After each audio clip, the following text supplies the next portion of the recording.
Hey everyone, and welcome to my channel. My name is Allie, and today I'm going to be doing my April wrap-up, which I am so excited to finally get to talk about these books.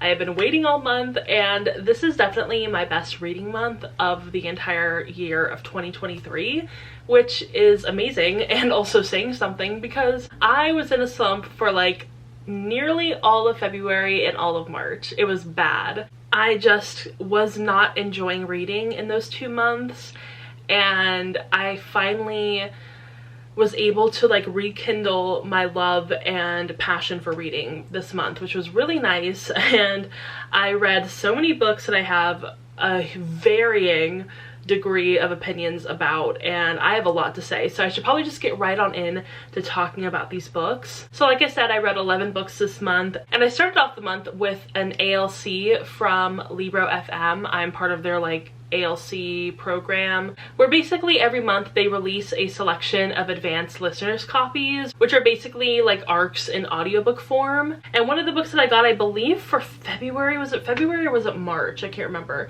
But for one of the months this year, I got Adelaide by Genevieve Wheeler, and I decided to read that one because I had seen so many people on TikTok and Instagram talk about this book, and it sounded like something that was right up my alley. And I wasn't really sure exactly what to expect, but from the context in which like this book was being talked about, it kind of seemed like one of those like adult coming of age literary fiction books, and I was so excited that Libro FM had made it available to me, so I decided to read it, and I gave this book a 5 out of 5 stars. I credit this book with really starting off the month really well. I was about to say the month really well, and I just absolutely loved it, and it really actually made me get emotional, which was one of the goals I had for this year, was to read more books that would make me feel something. And I cried so much at the end of this book. Basically, this book is about Adelaide, and she is 26 years old, and she's an American living in England, and she ends up meeting this guy and falls in love with him, has this relationship with him, but there are so many roadblocks and issues along the way, and the guy is kind of like a piece of shit. One of my updates on Goodreads while I was reading the book was literally just, I hate him, because I really did. This book totally reminded me of The No Show, which I attempted to read last year and really didn't like. I really did not like that book. It just didn't vibe with me, even though I really wanted it to. But this one I felt was just better than The No Show, like overall. And maybe that was because this one is technically like a literary fiction book, and the other book is like a romance book. So as much as I did not like the guy in The No Show, I knew that that was going to kind of have a happy ending for him. And with Adelaide, I kind of had like the hope that it would not end well for him, or at least like not end well for like them being together.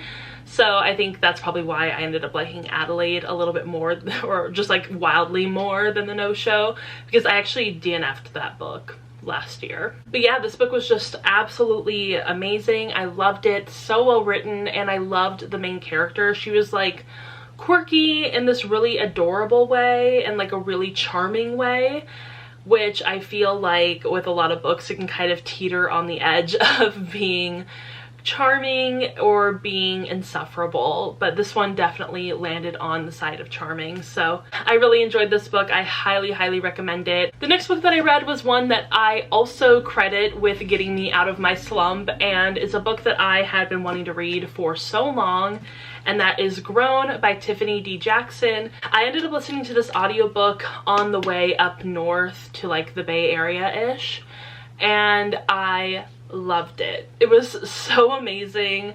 It was infuriating in like the best way possible, in like the way that only Tiffany D. Jackson's books are, but I just loved this one. I didn't love it quite as much as I loved Monday's Not Coming, which I gave that book 5 stars. I gave this one 4 stars, but really this one is subjectively just as good. I just didn't really connect with it as much. But basically this book is about 17-year-old Enchanted, and she really wants to be a singer, a songwriter. She wants to put out her music, and she ends up getting a chance to meet with Corey Fields, who is an R&B star. and he kind of takes her under his wing and slowly but surely starts to isolate her from all of her friends and all of her family, and is really manipulative, really abusive, and puts her in this really toxic situation. This book is definitely reminiscent of, I'm sure, a lot of different cases that have happened over the years. But Tiffany D. Jackson in her author's note does say that this isn't necessarily inspired by one specific case. It's just sort of an amalgamation of all of these different things that have happened and that we know about the music industry. And I highly recommend this book. And I don't want to say too much more about it just to like not give anything away, but just know that it was a really great book. I did listen to this one as an audiobook, so I do recommend the audiobook if you want to check it out. I mean, this book was so well written, and I just cannot wait to read more of Tiffany D. Jackson's books. I definitely need to get on that. The next two books that I read are technically short stories, but they are released individually through Kindle Unlimited. And the first one I read was The Six Deaths of the Saint by Alex E. Harrow.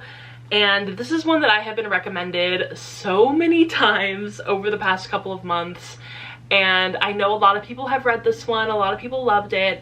I ended up giving it a 4 out of 5 stars. I did really enjoy it, and it was really well written. However, I feel like this is the kind of short story that I would need to reread a few times to really grasp everything about it. But overall, it was really interesting and engaging. It was just like layered for like a 30-page short story. And it's hard to kind of explain what it's about.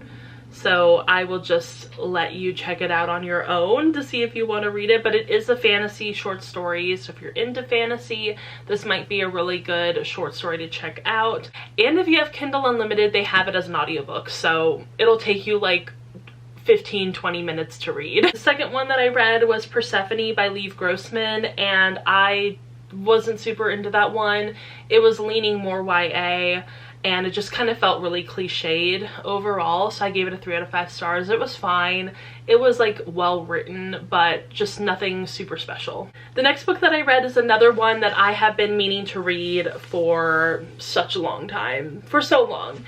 And I just kept putting it off, and then finally I was like, I feel like I'm in a good enough place to sit down, read this book, and give it my full attention, and that is Once Upon a Broken Heart by Stephanie Garber. I am a huge Stephanie Garber stan. I have to admit that. I loved Caraval when I read it back in like 2017, and I also loved the sequel and the third book.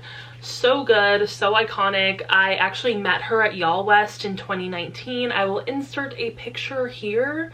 And she was lovely, she was amazing, and I got to tell her how I read all of her books as audiobooks and then ended up buying them because I love them so much. And she really liked that. She loved that I did that I have like multiple copies of her books. But yeah, I did get Caraval signed, and she was so sweet. Anyway, I love this book. I was obsessed. I was reading this and I was like, I was so engaged the entire time. And Stephanie Garber does like a really amazing job at creating a full, lush, layered story where so many things are happening at once without making it feel like it's bogged down, without making it feel confusing or like I don't know what to look at. Because there's so many times where, especially YA fantasy authors, want to do so many things at once, want to include so many different topics or scenes or whatever, and it just doesn't work out. It's all muddled, it doesn't make sense. However, Stephanie Garber is somehow able to like pull it all together and create this like incredible, mystical, magical story, and she does it so well. I was enthralled with this book from the moment I started it, and I never wanted to let go. Like, I read this so fast, And the audiobook is pretty long, and I still was able to read it in like maybe 2 days. And this is technically tied to the world of Caraval, so you don't necessarily, well, I feel like you kind of do have to read the Caraval series in order to read this one. But if it's been a while since you read Caraval and like that entire series, I don't think that you need to reread them in order to get anything that's happening in this book. Like, if you have a vague recollection of that series, you should be fine. Because for me, it had been quite a few years, at least at this point. I think the last time I read a Caraval book was 2018, 2019. So it's been about 3 years, and I felt fine. I felt like I was totally understanding everything that was going on. I didn't feel like I was lost at any point of time. And personally, I think that she does a really great job at reminding you of a lot of the things that happened in Caraval Legendary Finale. Are those the 3 books? But basically, this book follows Evangeline Fox, and she desperately wants to stop the wedding of the boy that she is in love with. And so in order to do that, she enlists the help of none other than Jax. And that is a grave mistake on her part, because this kind of sets off a wild chain of events that you explore throughout this entire book, and you get to see Evangeline and Jax working together in sort of a tenuous relationship. And it's wonderful. It's magical, it's whimsical, it's so much fun. These are the kind of fantasy books that I absolutely love. It has the romance, it has the suspense and the action and the pretty dresses and the pink hair, and it's so much fun. I loved it so much. And because I loved it so much and I gave it a 5 out of 5 stars, I had to start the Ballad of Never After, which is the sequel. I was shocked and amazed when my library had the audiobook for the sequel. I was not expecting that. I thought I'd have to get onto the list of holds in order to borrow it, but thankfully I didn't. I was able to borrow it like immediately after I finished the first book, and I started the sequel, and it was just as good. But I felt like that one packed even more of a punch because there were so many things that were happening. Like, at every single moment in that book, there was something that was happening. There was never a dull moment, never a moment where like we were just like resting and nothing was happening. That's what I love about Stephanie Garber, is that she does not waste time. She does not waste time doing any sort of like exposition. She throws you right into the action. She throws you right into the story. She doesn't do info dumping. She just does action, and I love that about her, and I love that about her writing. And yeah, I can't really talk about what the sequel is about because obviously it's a direct sequel, so you have to read this book in order to understand what's going to happen in the second book. But holy smokes, I highly recommend this series. I feel like even if you didn't really love Caraval, you might love this series even more. Okay, I need a little bit of a coffee break because we're talking a lot. I don't even think I'm halfway through.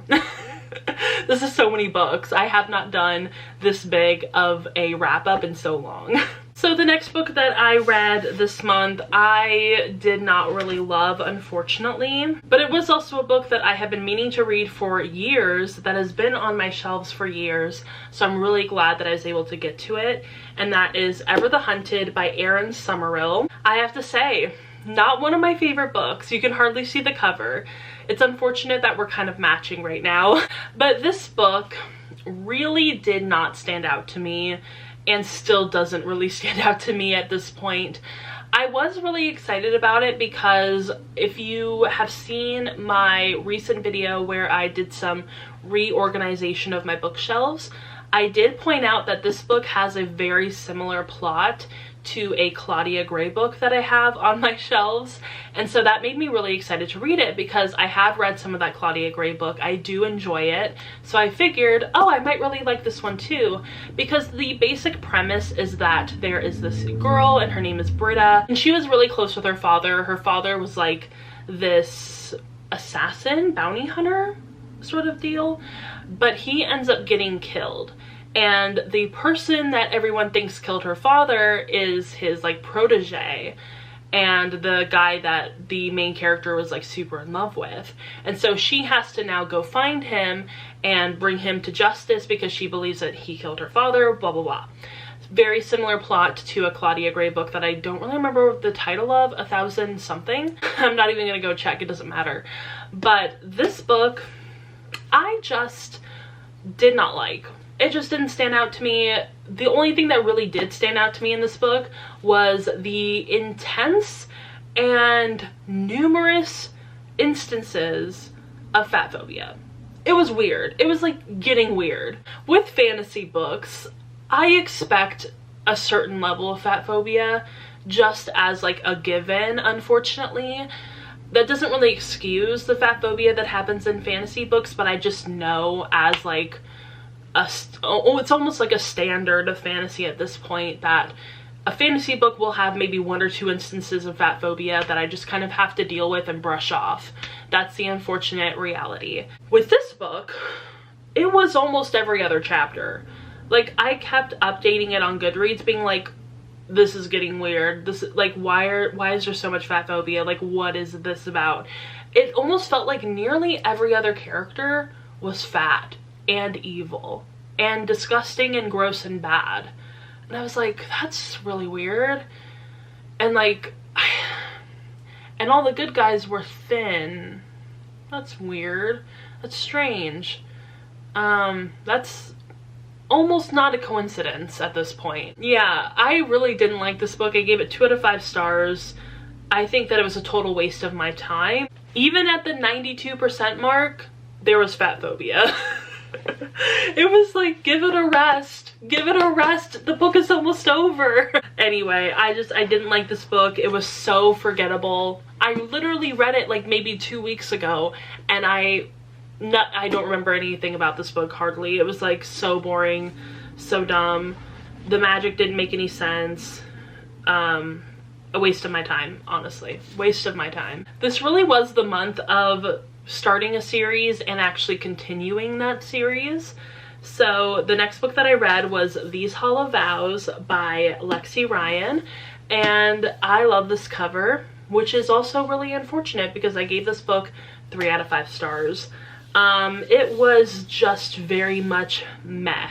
Not really great, not really bad, just very average. The way I described this book and this duology was if you had AI read ACOTAR and The Cruel Prince and then had that AI write a YA fantasy book. It was just okay. It was like fine. All of the little plot points were there. All the little cliches were there. Nothing really new or interesting happened. And basically in this world, the humans are kind of wary of the Fae. Some of them aren't as wary of the Fae as others, but for the most part, the Fae don't really seem to be very beneficial to the humans. So the main character, who is human, her sister gets taken by the Fae, and so she has to go and save her sister. Very typical, normal plot. That's not really my issue. My issue is more so the fact that this author did nothing new with the plot. It was just kind of like predictable and boring. But one of my biggest gripes with this book, and it's not necessarily something that like I was like gonna DNF the book over or whatever, but I just didn't love it. It didn't sit right with me. It was the kind of gender essentialism that tends to happen sometimes in these like fairy fantasy books, especially ones that are inspired by ACOTAR. Sarah J. Maas strikes again with the gender essentialism. Personally, I don't love it. Personally, I feel like it's a little weird to insist on, and to me it's just a little weird to force a gender binary on magical creatures such as the Fae, because the Fae just don't seem like the gender binary type, right? Like, I don't know, maybe it's just me, but they seem a little bit like outside of that binary. So I just didn't love that. We don't really need that intense of like a binary in a fantasy world. It's a fantasy world. You can do whatever you want. You can imagine anything. And you imagine gender essentialism? Weird. I'm not saying anything about the author. I don't think that this was like intentionally harmfully done. I just think that it's something that is an unfortunate given in the fantasy genre, especially at this moment. And with everything that's happening right now, with anti-trans laws, anti-drag laws and sentiment, it just feels a little weird. It just feels a little iffy. So yeah, I'm gonna apply that also to the sequel, which I did give 1 out of 5 stars because I hated it so much. So I guess I should talk a little bit about These Twisted Bonds, but this book was such a downgrade from the first book. It was just so bad. In my review on Goodreads, I said, overall, it just seemed like a whole lot of nothing happened. The plot was weak, the characters became flimsy and transparent, and the love triangle completely unraveled. This book was so long, and for what? Nothing happened. So much of this book is told through endless conversations between characters with sparse bouts of action thrown in randomly with no rhyme or reason, which was frustrating. This book was just a compilation of scenes where 2 characters have a conversation, and that's it. That's it. And the conversations are always about the same thing. The same like 2 or 3 things. Over and over and over again. They're just rehashing it. And I'm like, can we move on? Can something exciting happen? No. No. No excitement. That's not allowed in this book. So yeah, I really did not like this series. I did not like this duology. It is just, I don't recommend it. I do not, no. As if this month couldn't get more disappointing in the books that I ended up reading and how I felt about them, I decided to read The Wolf and the Woodsman by Ava Reed. I have been kind of dreading talking about this book because I had really high expectations for this book. And I did actually have all of you vote on which books I should read. And you all voted for this book. I don't blame you because I know that a lot of people love this book and I know that it is super hyped. It's very well loved and appreciated, which I can understand. But unfortunately, this book ended up being just a 3 out of 5 stars for me. It was meh. It was fine. It had its good moments, it had its bad moments. I just ended up not really loving this book the way that I expected to. Basically, this book is about Avike, and she is from this very secluded pagan village, and she is unfortunately given up as the sacrifice to the, the Holy Order of Woodsman, who come to claim a pagan girl for the king's blood sacrifice. They end up getting attacked, and the only survivors are Avike and one of the woodsmen, who ends up being the Prince Gaspar. And they kind of create a tenuous pact to take down his brother, who is like very harmful and bad and corrupt and awful. And through the course of the story, their relationship ends up growing into something more. I had a lot of expectations for this book because so many people love it. And I don't know if that was the book's downfall for me at the end, but I feel like even if I had gone into this book without those expectations, I still wouldn't have loved it. This one's really hard to talk about because I don't really have any strong feelings about it. I didn't hate it. I didn't love it. It really was just meh. In my review on Goodreads, I described it as painfully okay. And that's all I'm gonna leave you with for this book. I am, though, really excited to read something else by this author because a lot of their other books look so good. So I still have a lot of hope that I will love another one of this author's books. One more book left. This is the last book that I ended up reading in April. I did technically finish the last hour of this book in May, but that's only because Hoopla was down on the last night of April. Down, just fully down for like a good hour or so in like the last few hours of April. So it was kind of a nightmare for me and a lot of other people, and I wasn't able to finish it that night, so I had to wait until the morning. But yeah, was it worth it? No.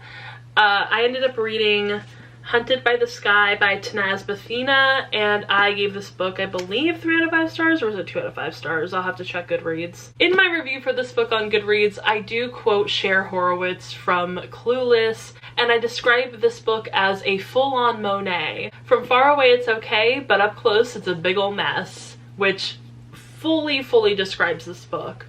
Perfect description, honestly. There was so much potential with this book, and so many aspects of it that I felt were strong and interesting, but when it all came together, it just didn't work. And for me, I felt like the stakes were really high, while the goals were underwhelming and half-baked. And honestly, there was just so much going on with this book. It was hard to kind of keep everything straight because so much of this book, like almost the entirety of the first 40%, was info dumping and exposition, which really overwhelmed me with a lot of history and knowledge of this world. And I couldn't keep everything straight because it was all told to me in the very beginning and not actually sprinkled through the entirety of the book, and only done so in telling and not showing. And I'm not the type of reader that like only needs to be shown. I can only be shown. Like, I don't mind a little bit of telling, especially when the info dumping is kind of like interesting. I don't mind some info dumping. But once it gets to 40% of the book and the plot doesn't actually start until the 40% mark, that's a problem. That's an issue. In this world, there is magic, and this is where the first sort of issue I have with the book comes up, because the magic and the way that it is distributed throughout the story is weird. So there are magi and non-magi, and so the magi have magic and the non-magi don't. And I think that this is where the sort of class struggles get a little muddled, because the way that the author gives out those labels feels very arbitrary and kind of done so in whatever way benefits the author and what they're trying to say. It doesn't really seem to have any rhyme or reason. And it's not like the magi are like a separate or different higher class than the non-magi. I think in theory they're supposed to be, but in practice within this book, it just doesn't seem like that is accurately represented. And then there's a very strange slur that is used throughout this book, which is dirt liquor. That really threw me off because I wasn't really sure who that was referencing and why that was being referenced, because it was mainly only being used against the male main character. Like, I rarely heard anyone else being referred to as a quote-unquote dirt liquor, which I hate. I hate that. It's awful. Oh, the cringe. It's, I don't like that. But anyway, and I couldn't really figure out if that was a separate class beyond the magic and non-magic users, or if that was a slur for the non-magic users. I could not figure it out. And I'm sure that it was explained somewhere in this book, but it was probably in the first 40% where there was so much info dumping it was hard to keep anything straight. And yeah, it just didn't really seem to have any sort of purpose beyond being used as a plot device, which I didn't love personally. I just didn't think it worked very well. Overall, I just don't really recommend this book. It was like a solid 2 out of 5 stars. I'm sure that a lot of people will really enjoy this book if they end up picking it up.